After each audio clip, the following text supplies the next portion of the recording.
Assalamualaikum dan salam sejahtera. So hari ini kita nak tunjukkan fungsi AI Playground yang kita akan release dalam masa terdekat lah hari ini ataupun paling lewat esok. So apa betul Playground? Playground adalah tempat untuk kita test chatbot kita tanpa perlu connect dengan apa-apa device dan juga proses chat training akan jadi lebih cepat. Kenapa? Contoh saya dah ada buat satu business kat sini. Kemudian saya dah reply lah, saya cakap saya nak A. Okey. Kemudian dia akan reply.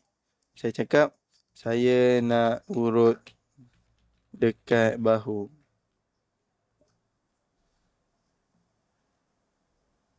Okey, contohlah saya tak suka dengan ayat ni. Saya tak suka dengan ayat yang dekat step ni. Okey, dekat sini.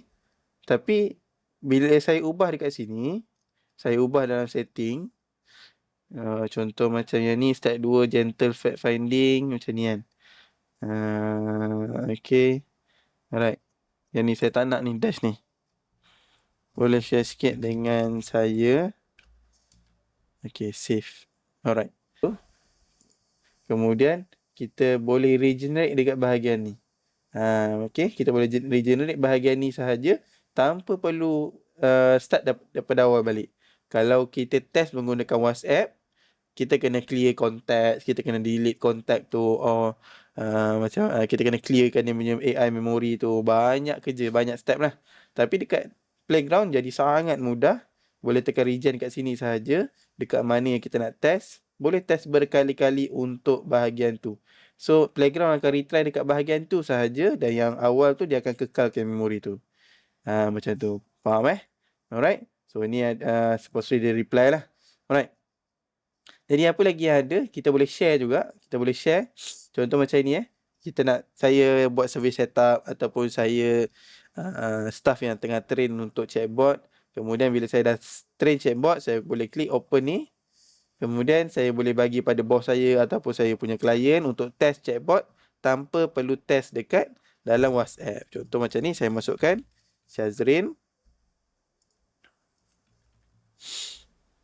Okay, so saya cakap lah, salam. Alright.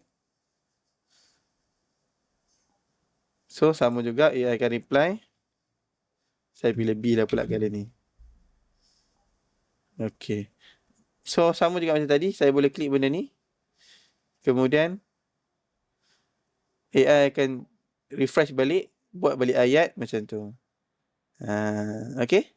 Alright, so saya boleh juga refresh kat sini untuk clearkan conversation, start daripada awal balik. So proses untuk train tu akan jadi lebih mudah. Okay. Sambil tu kita boleh nampak bird eye view lah kalau kita panggil dalam bahasa Inggeris dia. Bird eye view untuk semua setup yang kita dah buat. Creativity, memory length, knowledge base kita off, AI memory kita off. Yang mana yang on akan nampak on lah. Extra features kita none. So dia akan tunjuk semua yang ada dalam setting kita ni.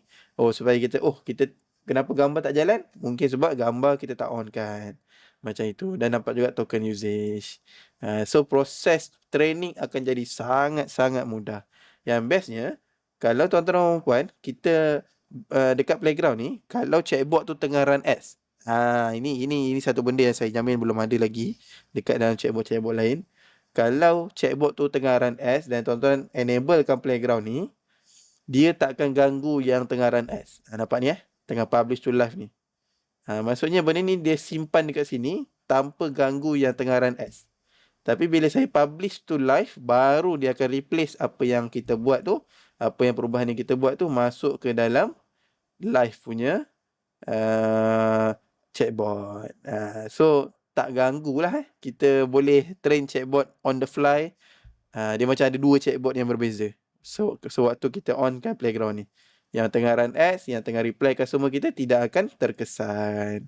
Sampailah kita tekan publish to live. Jadi sangat mudah tuan-tuan dan puan. Boleh cuba di Pelala, insya-Allah.